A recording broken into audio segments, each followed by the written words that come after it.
Is this a joke? My older brother, Caleb, held up the small, cream-colored envelope I had just placed in his hand. He dangled it by the corner, pinching it between his thumb and forefinger as if it were contaminated. We were sitting in the grand salon of my parents' house for Christmas Eve dinner. The room was suffocatingly hot, smelling of pine needles, expensive roast beef, and the overpowering cologne Caleb insisted on marinating in. He looked around the table, his eyes wide with performative disbelief. We all bought Rolexes. We bought trips to the Maldives. Jessica bought Mom a Birkin, Caleb announced, his voice booming over the holiday jazz playlist. And Sienna brings stationery. My sister-in-law, Jessica, giggled. It was a sharp, cruel sound. She leaned over, her sequined dress catching the firelight. "Oh, Caleb, don't be mean," she purred, though her eyes were cold. "You know Sienna is on a budget. Not everyone can be a provider. Some people are just observers of life." "It's insulting," Caleb snapped, tossing the unopened envelope onto the table. It landed near the gravy boat with a pathetic thwack. "You come to my house well, Mom and Dad's house, but basically mine since I pay for everything you eat, the food I imported, drink the wine I selected, and you bring a piece of paper? It's cheap. Sienna, it's pathetic." I watched the envelope land. I took a slow sip of my water. I didn't flush. I didn't stutter. I just looked at Caleb. "Open it," I said softly. "I'm not opening your trash," he sneered. "It's probably a gift card to Starbucks. Or a poem about family values. Keep it. Use it to buy yourself a personality." He laughed. My parents laughed nervously. They thought he was the king of the castle. They didn't realize that the piece of paper sitting next to the gravy boat wasn't a gift card. It was a transfer of title, and in about 10 minutes, when the doorbell rang, they were going to wish they had opened it with a little more respect. To understand why my brother felt comfortable treating me like a charity case, you have to understand the illusion of the Vance family. We deal in volume. Loud voices, loud cars, loud money. Caleb is 35.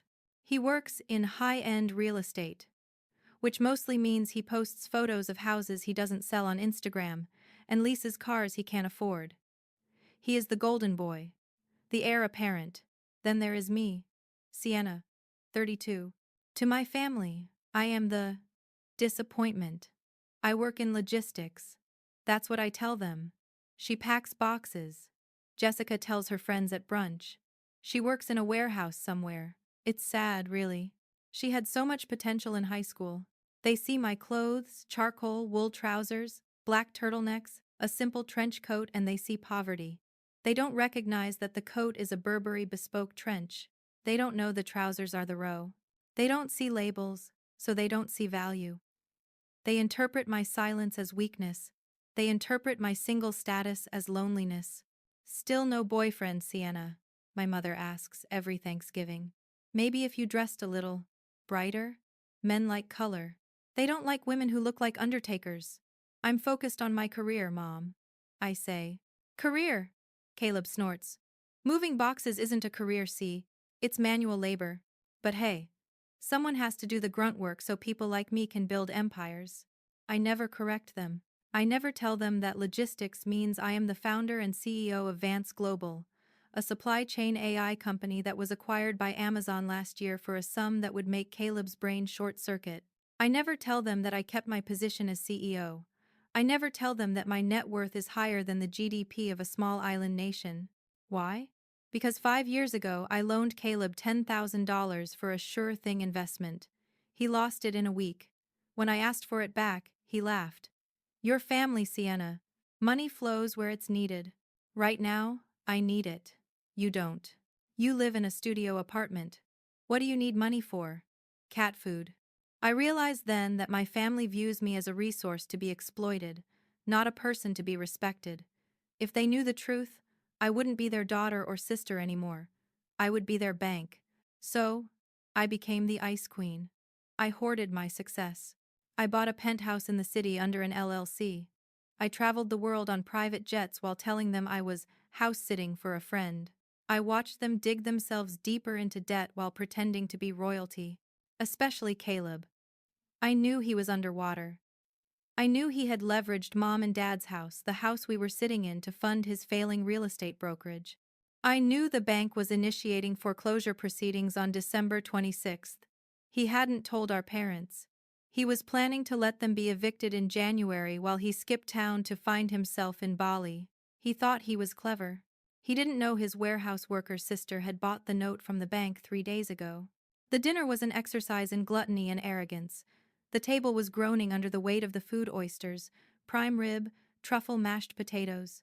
It was all put on credit cards that were maxed out. But nobody talked about that. "This wine," Caleb announced, pouring a heavy red into my glass without asking.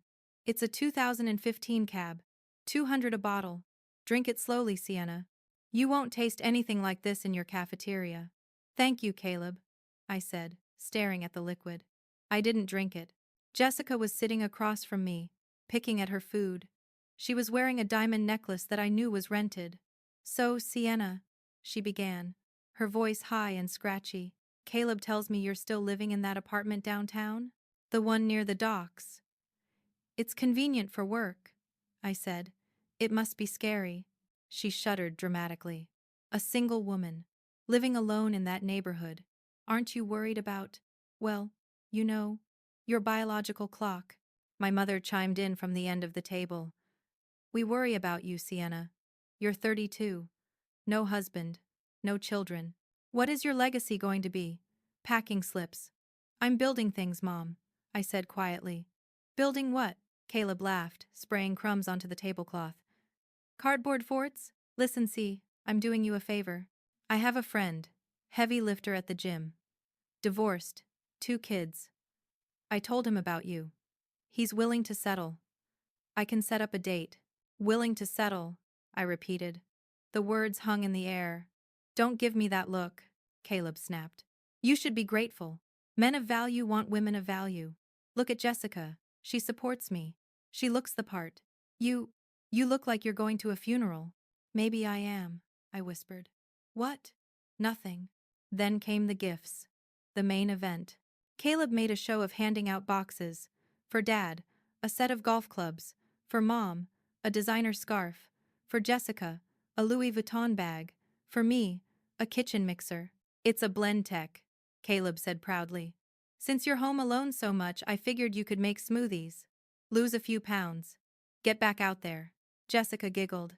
"It comes with a recipe book, Sienna. Meals for one." I looked at the mixer. It was an open box. It was clearly re-gifted. There was still a shipping label on the side addressed to Jessica's mother.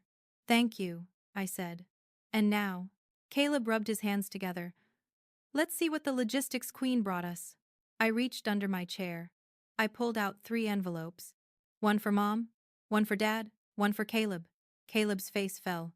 "Envelopes," he groaned. "Seriously? I spend 5 grand on Christmas, and you bring paper." He ripped his open first. That brings us back to the hook, the mockery, the cheap gift comment. He tossed it aside. "I'm not reading this," he spat. "It's probably a donation to a cat shelter in my name." "You're so self-righteous." Jessica picked up hers. She didn't open it either. She just fanned herself with it. "Maybe it's a coupon book," she laughed. "Coupons for free hugs." My mother looked disappointed. "Sienna, honey, we don't expect much. But envelopes? It feels a little cold." "Cold is efficient," I said. "It's rude." Caleb slammed his hand on the table. The wine glasses shook. "You come into my house. Mom and Dad's house," I corrected. "Same thing," he yelled. "I pay the mortgage. I keep the lights on. I am the patriarch of this family now, Sienna. And you disrespect me?" With a piece of paper, he stood up, towering over me. "Get out," he said. My father looked up. "Caleb, sit down. It's Christmas." "No," Caleb shouted. "I'm sick of her attitude. She sits there, judging us, looking down her nose with her cheap clothes and her empty life. I want her gone. Take your mixer and get out, Sienna. You're not wanted here." I didn't move. I checked my watch. 8 p.m. Ding dong. The doorbell rang. The sound echoed through the tense room. "Who is that?" my mother asked, startled. "It's Christmas Eve. Probably a delivery," Caleb grumbled. Another gift from one of my clients. They love me. I'll get it. Sit down, Caleb, I said. My voice wasn't loud, but it was heavy.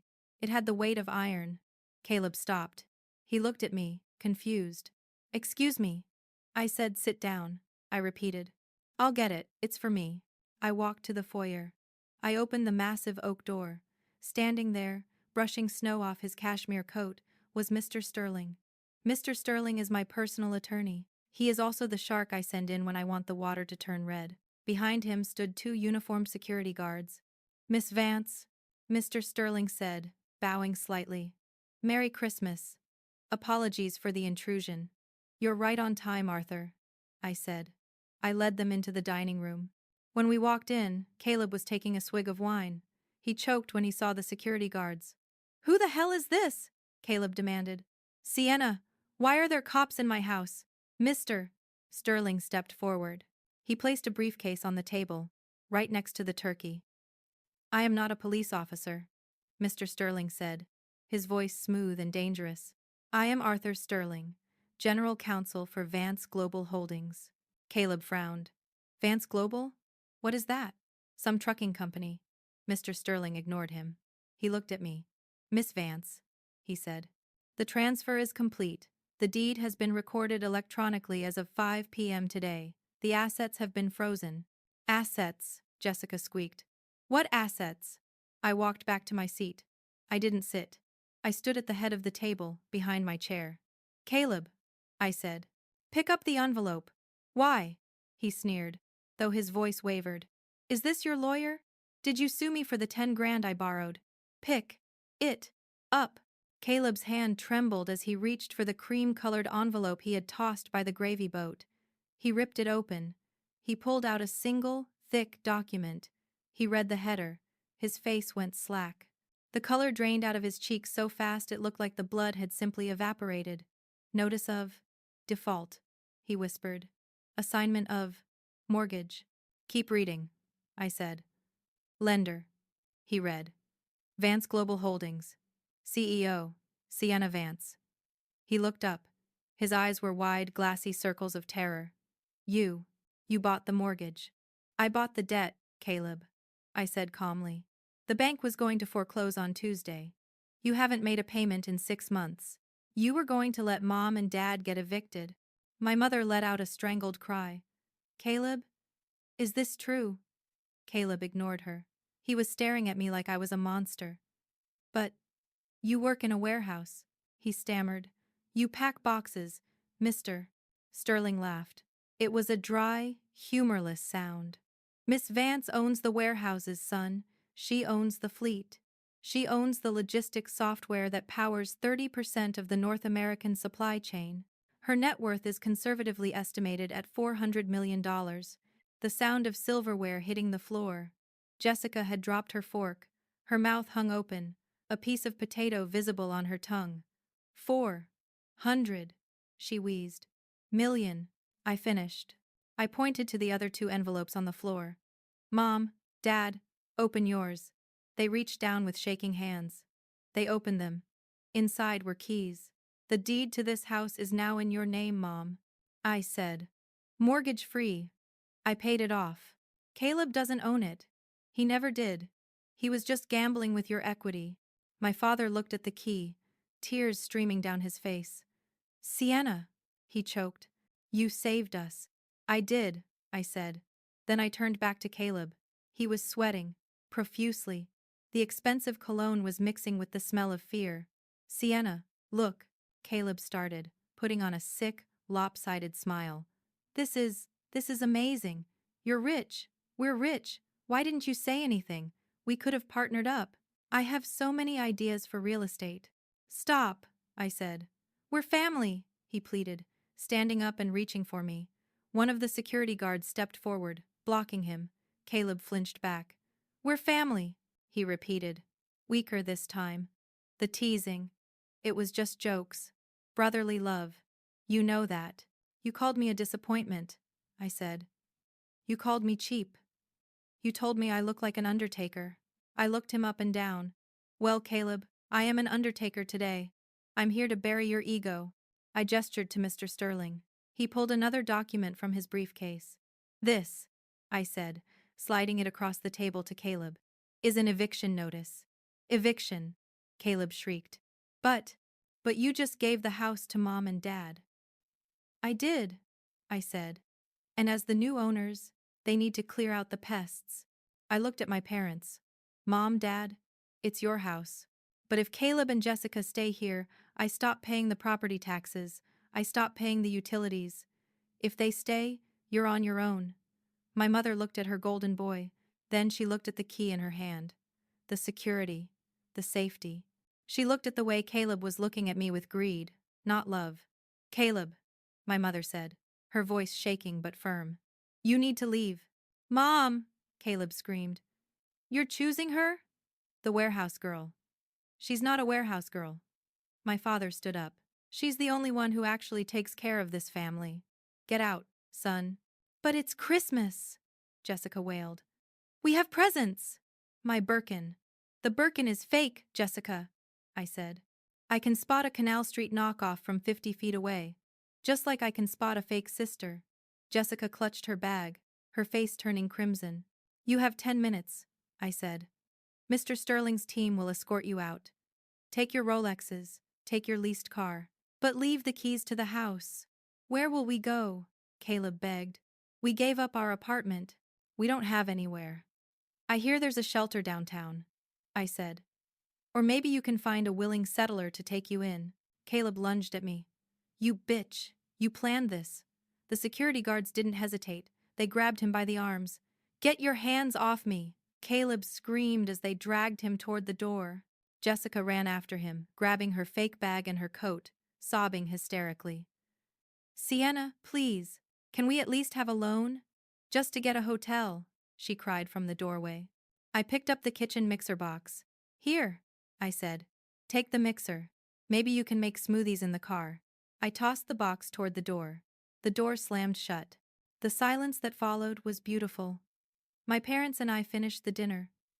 It was quiet, but it was real. For the first time in years, they asked me about my life. They asked me about my work. They listened. Caleb and Jessica are currently living in a motel on the outskirts of town. Caleb's car was repossessed last week. He's facing fraud charges for some of his creative real estate accounting. He calls me from blocked numbers, leaving voicemails begging for a job. I can run your marketing, he says. I delete them. I bought my parents a new security system, and I changed the locks myself. Life is peaceful now. I still dress simply. I still drive my safe car, but when I walk into a room, I know exactly what I'm worth.